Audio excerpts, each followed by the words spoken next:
जब एक गांव का सबसे गरीब व्यक्ति गंगवा की पत्नी गंगिया अपनी गठरी में बाजार के बजट को रख पाई। आज तमाम माननीयों ने, हमने भी सोचा था कि पक्ष की तरफ से विषय को रखा जाएगा, विपक्ष वाले तर्क को प्रस्तुत करेंगे और इसी बीच मैं एक नया नवेला युवा सीखने का कार्य करूंगा।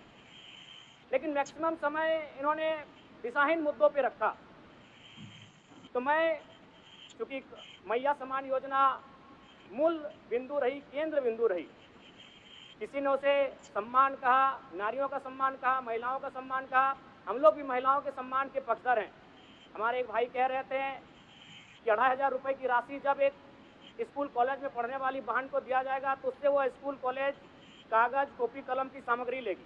मैं कहना चाहूँगा, अगर आप उसे स्कूल कॉलेज जाने से पहले अगर 2500 रुपये देंगे तो उसे आप निकम्मा और आलसी बनाएंगे। यदि आपको उस राशि को देना है तो उसके स्कूल कॉलेज जाने के बाद दीजिए, स्कॉलरशिप के रूप में दीजिए। मैं आज पुनः कहूँगा, क्योंकि आप सत्ता पक्ष में हैं, आप संभवतः अपने इस विषय को बचाएंगे, आप अपना पक्ष रखेंगे कि आपने मैया सम्मान योजना एक महान कार्य किया है। लेकिन मैं फिर कहूँगा, 18 साल, 25 साल, 30 साल की लड़कियों को जो आप फ्री में 2500 रुपये दे रहे हैं, आप उनकी प्रतिभा को हनन कर रहे हैं, आप उनकी प्रतिभा को नकारात्मक दिशा में ले जाने कार्य कर रहे हैं महोदय। मैं इसे आप स्कॉलरशिप का रूप दीजिए। आपको 2500 रुपये देना है, स्कूल से पहले देंगे ना। मैं कह रहा हूँ, मेरी भी सैकड़ों बहनें हैं गाँव में, अगर आप स्कूल जाने से पहले 2500 रुपये उनके हाथ में देंगे, उस पैसे को वह गलत कार्यों में, गलत नहीं कहेंगे, कुछ ऐसे कार्यों में खर्च करेंगी जो लुभावनी हो। स्कूल जाने के बाद, अटेंडेंस के बाद अगर आप देंगे स्कॉलरशिप के रूप में, तो वो बहन स्कूल तक जाएगी। दूसरा सवाल और एक महत्वपूर्ण विषय महोदय। एक मिनट माननीय सदस्यगण, सभा की सहमति हो तो सदन की कार्रवाई समाप्त होने तक समय बढ़ाई जाए। बोलिए, अब समाप्त करिए। बोलिए महोदय, यदि वास्तव में मैया सम्मान की राशि 2500 रुपये सम्मान है तो मैं चाहूंगा हम लोग एक सार्थक दिशा में बढ़िया महोदय। आज जितने भी माननीय हैं उनको बस की सुविधा दी जाए, जितने भी माननीय हैं अपने घर से ट्रेन की सुविधा से सदन आए, जितने भी माननीय हैं वो अपना टीए भत्ता का त्याग करे, जितने भी माननीय हैं यह जांच हो कि उनके बच्चे सरकारी स्कूल में पढ़ते हैं या गैर सरकारी स्कूल में पढ़ते हैं, निजी स्कूल में पढ़ते हैं, इस विषय का भी जांच हो। अगर उसमें अगर कसौटी में उतरते हैं, हम कहेंगे ये मैया सम्मान योजना है, और नहीं तो इसे केवल और केवल जिस सपने के साथ ये राज्य अलग हुआ था वो सपना कहीं ना कहीं अधूरा होगा महोदय। 2500 रुपया सम्मान की कसौटी नहीं होगा। सम्मान तभी होता है जब समानता से आता है, समानता है तभी सम्मान है। अगर समानता नहीं है महोदय तो किस सम्मान की आप बात करते हैं महोदय। मैं पुनः कहना चाहूंगा महोदय, 30 सेकंड 45 सेकंड का समय चाहूंगा। आदरणीय परम श्रद्धेय, सीजीएल का मामला अभी भी गर्म है। यदि सरकार को लग रहा है वो सच्चे हैं तो सांच को आंच क्या करा लीजिए जांच, सांच को आंच क्या करा लीजिए जांच। और अब कब तक बहाना दीजिएगा कि ये विपक्ष की साजिश है। विपक्ष के सारे पे छात्र सड़कों पे नहीं है, सपने टूट रहे हैं, सपने नेशनल नाबूद हो रहे हैं, इसीलिए छात्र सड़कों पर है। और याद रखिएगा, उनके सपनों के बीच कोई आएगा, पहाड़ आए, दरिया आए या चट्टान आए, छात्र टकराएंगे महोदय। मैं फिर कहूंगा, यदि आप सच हैं तो सच को आंच क्या कराइए जांच, सीजीएल की जांच हो। मैं पुनः कहूंगा, खतियान आधारित स्थानीय नीति, विस्थापन नीति पुनः समीक्षा करते हुए लागू कैसे हो उस दिशा में राज्य को बढ़ना चाहिए। और महत्वपूर्ण विषय महोदय, मैं ये कहना चाहूंगा, हो गया माननीय जयराम कुमार जी, हो गया। धन्यवाद महोदय। सरकार के उत्तर बोलिए, आप बोलिए। धन्यवाद अध्यक्ष महोदय।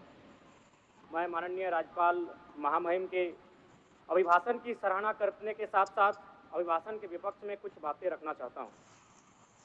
माननीय राज्यपाल के अभिभाषण क्रम संख्या 6 में केंद्र सरकार से 1,36,000 करोड़ वापस लाने की बात कही है और सही भी है, और हर एक राज्य को उसका बाकी पैसा मिलना चाहिए, उनका हक मिलना चाहिए।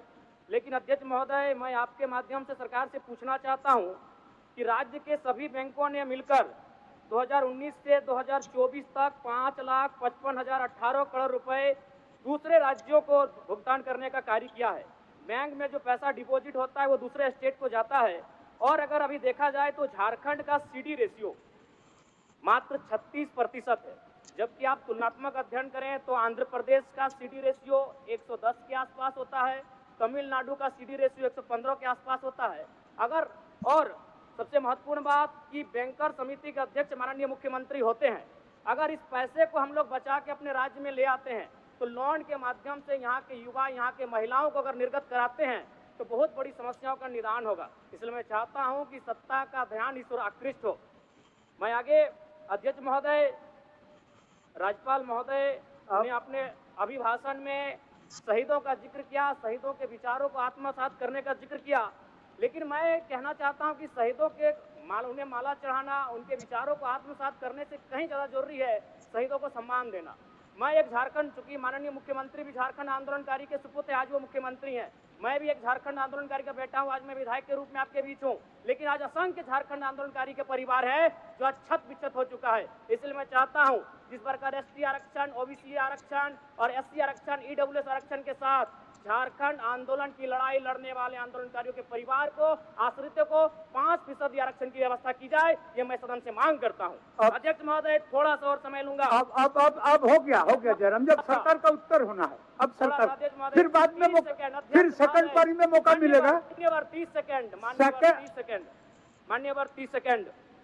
चलिए बोल लीजिए। राज्यपाल महोदय के अभिभाषण में इको टूरिज्म डेवलपमेंट कॉर्पोरेशन निर्माण की बात कही है, जो कि सराहनीय है। और मैं चाहता हूं मेरे क्षेत्र में एक पारासनाथ में पुत्री गढ़ी आता है और टेलिया डैम आता है, उनका उस दिशा में भी डेवलपमेंट करने की दिशा में आगे बढ़ा जाए। और सबसे महत्वपूर्ण बात जो झारखंड के नाम में छुपा है, झाड़ और खंड, झाड़ यानी जंगल, खंड यानी जमीन भूभाग, ये एक बहुत बढ़िया संबोधन अभिभाषण रहा महोदय, जिसमें उन्होंने जीएम लैंड की जो रसीद 2017 में रोकी गई थी उसकी रसीद पुनः काटी जाएगी। लेकिन मैं साथ ही साथ यह भी चाहता हूं, क्योंकि झारखंड में जितने भी उद्योग स्थापित हैं, चाहे वो रांची का एचईसी हो, दिल्ली का हिंडाल्को हो, सरकार का उत्तर माननीय मुख्यमंत्री जी, यदि 20-25 वर्षों के बाद उन उद्योगों की जमीन खाली पड़ी है, माननीय मुख्यमंत्री को वापस कराई जाए, मैं आपसे ये मांग करता हूँ। धन्यवाद।